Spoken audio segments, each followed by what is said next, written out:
So what did we say before the test? We said that objects on the Earth accelerate at 9.8 meters per second squared, which you've known since Physics 11. In fact, you do some of that in Science 10. What I tried to do, Lyndon, was say, why is that the case? Now, the real reason why comes from general relativity. If you want to know why they accelerate at 9.8 meters per second squared, it's because there's a curvature of space-time and objects follow straight line geodesics, and space-time itself curves. And if you draw a world line with time on the y-axis and distance, we're not going to go that depth. So when I wrote down here why, I'm giving you the simpler Newtonian explanation. It's because Earth has a gravitational field strength of 9.8 newtons per kilogram. Lyndon, you going to find it or not? Does it work it? Okay, if not, let me know. It's 9.8 newtons per kilogram. I pointed out, in fact, I think it was Braden who said, Mr. Dewick, that has to be an acceleration because it is force over mass. It is F over A. Must be M. Sorry, it is F over M. It must be A. It's just a different way to think of A. Now, instead of thinking about it as a meters per second squared acceleration, I can think about it as a force on every kilogram of mass, which is a better way to think about gravitational field strength. We said that there was a couple of ways that we could figure out G. We did one last year where we went to the back stairs. Lena, get the notes later. Where we went to the back stairwell, we were dropping objects and timing them, and we got hopefully 9.8, although our timing devices, humans, were so bad that I was happy with anything between 5 and 15. If we had good computer timing, though, we would get the 9.8.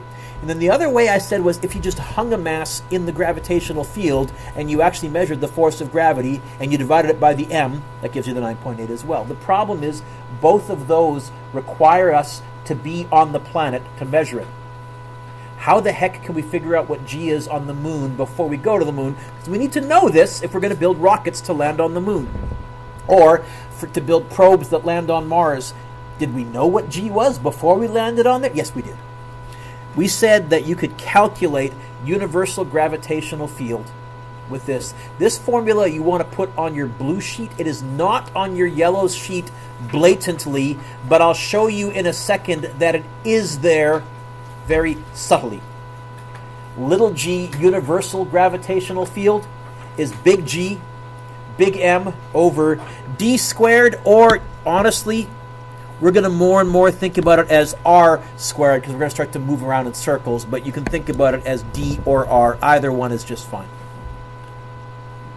We said that a big part of the problem, though, was what the heck is big G? So big G was the number, the conversion factor, the number, the constant that we had to put there to get an answer in newtons per kilogram, and it was crazy small.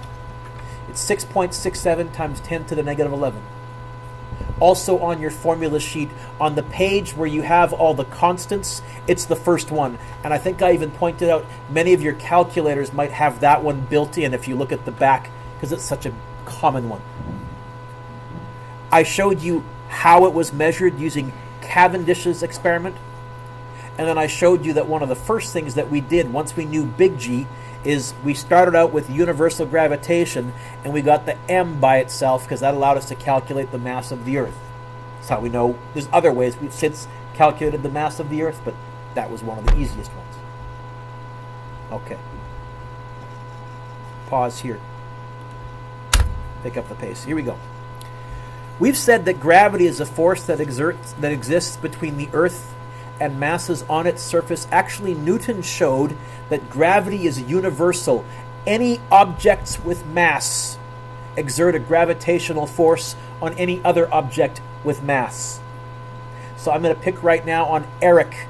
Right now where Eric is sitting, because Nathan also has mass, Nathan is exerting a very small gravitational force on Eric, but so is Sarah, and so is Ange, and so is Kieran, and you know what? Also, so is the big shelf behind you, and the wall behind you, and the ceiling above you. First of all those forces are really, really, really, really small because big G was 6.67 times 10 to the negative 11. You need a massive mass to get any kind of a force.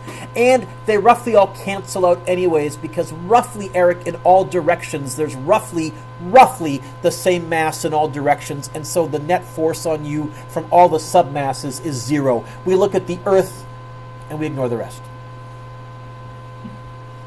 This diagram here shows two masses, big M let's say that's the planet, and lowercase m, little m, that's the satellite in orbit. M is the greater mass. Let's compare the gravity forces. So they are exerting a force on each other. They are exerting a gravitational force on each other. A says the force exerted by the planet is bigger. B says the force exerted by the satellite is bigger.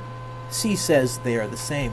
You know what, Spence, this is a chance for us to vote. How high you hold your hand up is how sure you are of the answer. So let's even label this right here. Let's call this planet, and let's call this satellite. Who says A, Mr. Dewick? Obviously the planet is exerting a much bigger force. A, Mr. Dewick. A. 1, 2, 3, 4, 5, 6. Who says B, Mr. Dewick? The satellite.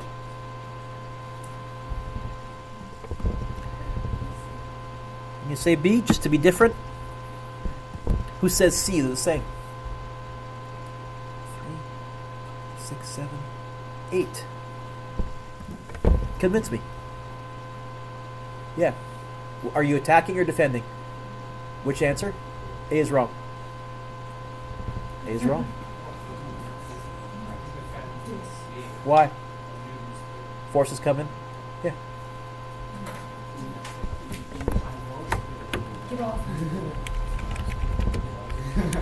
Now, Nate, the force between them is identical. The acceleration won't be, though, because F equals what? Bigger mass, smaller acceleration. But it is true, by the way, like the moon going around the Earth, it does give the Earth a very slight wobble. The Earth going around the sun, it does give the sun a very, very, very, very, very, very slight wobble, but it's calculatable. Typically, we ignore that wobble, though, because it's fairly negligible if there's a big difference between mass A and mass B. And what I'm going to use in my notation is I'm almost always going to use capital M for the planet, lowercase m for the satellite, or the moon, or whatever it is that's orbiting the planet. Since we have an expression for a universal gravitational field, getting an expression for a universal gravitational force is trivial. Nate, F equals what? So it's going to be mg if I want universal gravity, but now we're going to use the universal version of g. That, and it's unfortunate that we have g's all over the place, but that universal gravitation expression goes in for little g. And we end up with this, m big G big M over r squared. Although we usually write it in this order. The universal force of gravity, this is what, whenever they talk about the law of gravity that Isaac Newton came up with, this is what it ended up becoming. It's equal to big G, big M, little m over r squared.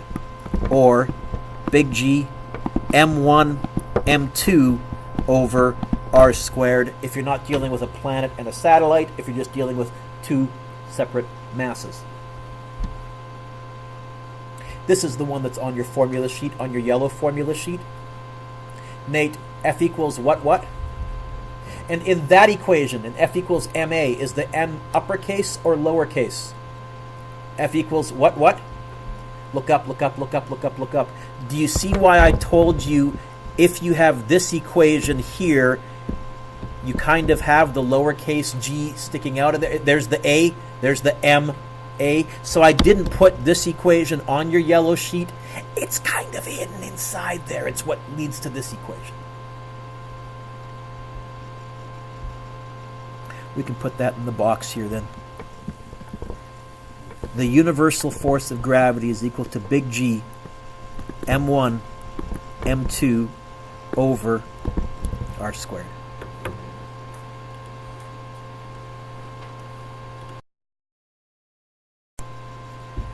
How big is the force of gravity? It's crazy small.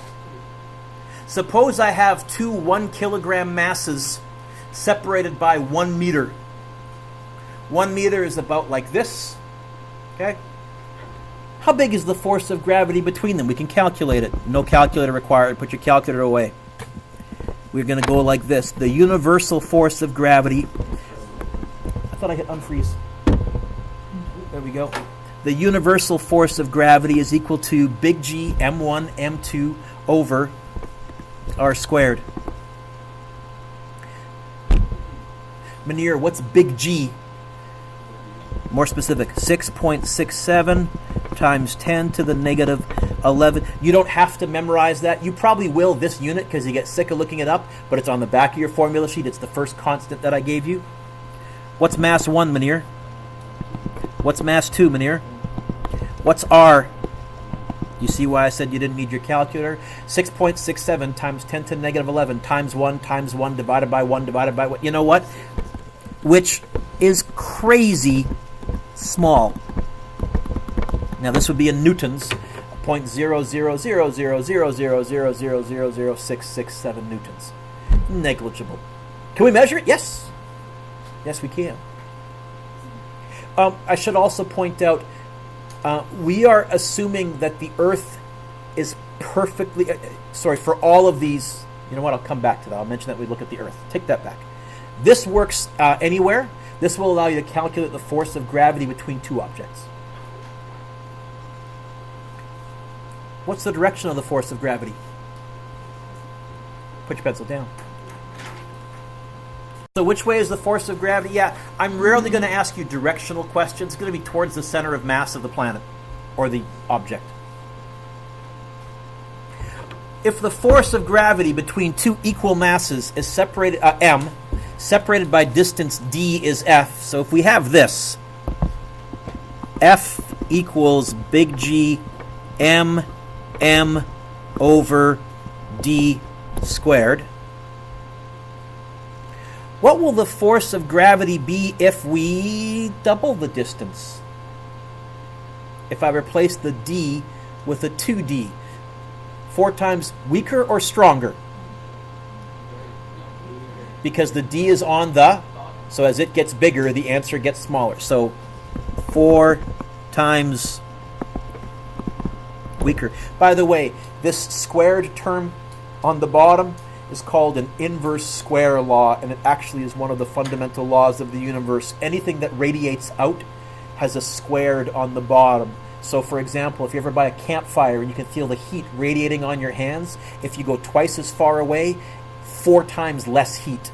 3 times as far away, 9 times less heat. That's why if you're, for example, this far from the campfire and it's comfortable, if you cut that distance in half, 4 times hotter, the difference in temperature. Oh, I'm going to get burned. Okay, so that inverse square law dominates the universe. Anything that radiates out follows an inverse square law. What if we triple the distance?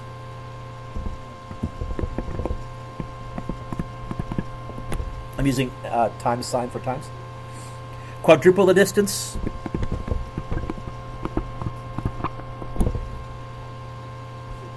Yep. What if we double one of the masses? Stronger? I agree. By exactly how much? Is there a squared on there? Okay, and we're only doubling one mass. So if we double the masses, it's going to be 2 times stronger. This goes back to the comment that we made. The more mass you gain, the more attractive, right? That's what we said. If we double both of the masses, that's going to give me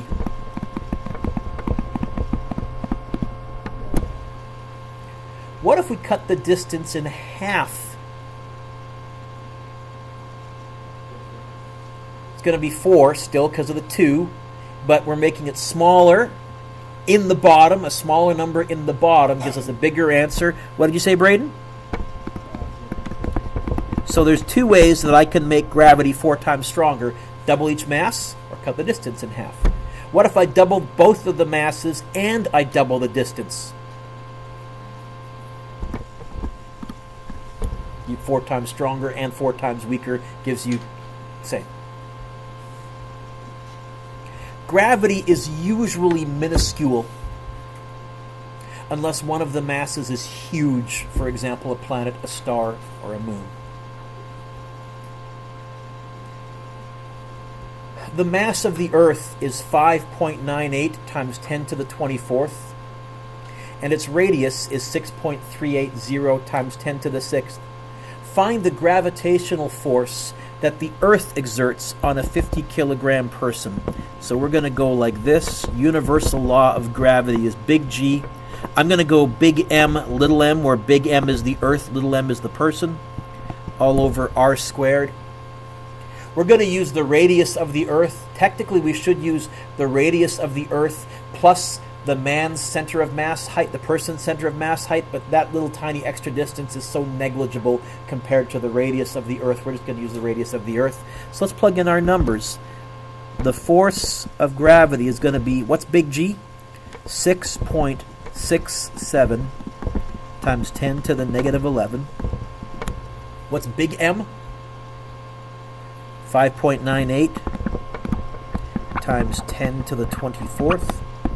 Little m, 50, all divided by 6.38 times 10 to the 6th squared. I'm going to insist every one of you try this. This is the level of scientific notation comfortability you're going to have to reach. So get your calculators out and try this.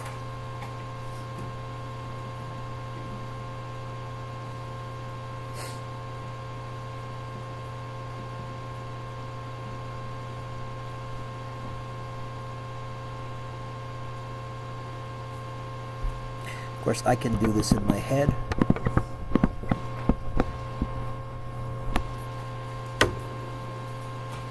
Is that right? No, I didn't do it in my head. Well, sorry. I did do it in my head, but not this way.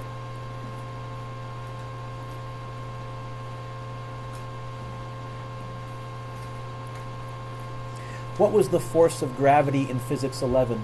Get the obvious one. What did we always write?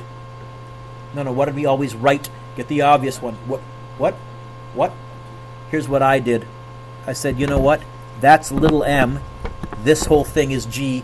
I went 50 times 9.8 in my head. Because if you go 6 points, this whole mess here, 6.67 times 10 to the negative 11 times 5.98 times 10 to the 24th divided by 6.38 squared, that's another way to get the 9.8 once you have the G. It is 490, yes? And if you didn't get that, you want to see where you're zigging on your calculator. We are going to be stuck with massive scientific notation numbers for all of this unit because we're going to be using the Earth's mass and other planets' mass, and I'm not going to give you fake ones. It's the numbers we're stuck with. And that G, 6.67 times 10 to the negative 11, it is what it is. So you'll either get really good at typing it, or you'll find where your calculator has it built in.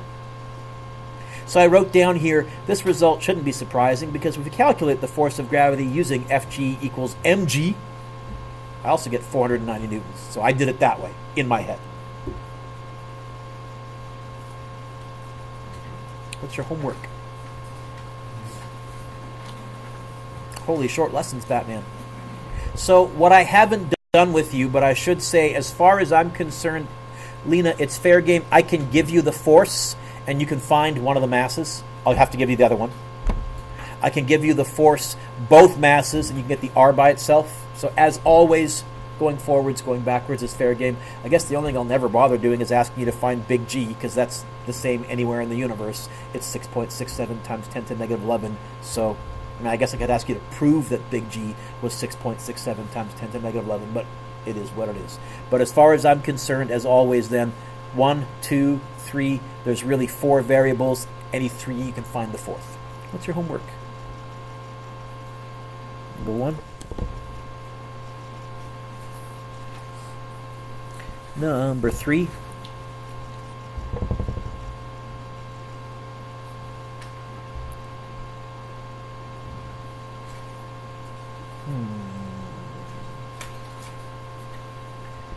Six is good. 7 is good.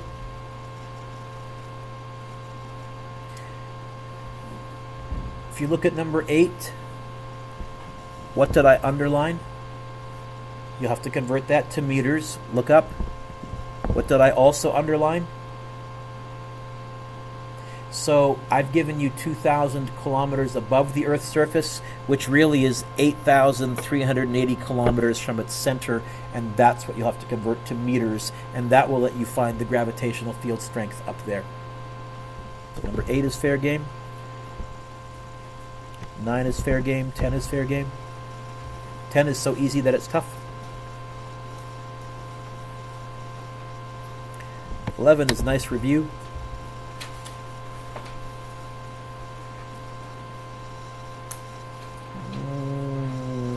I'll ease off. 12 or 13. I'll do 12, not 13. Because 12 is just a conceptual question.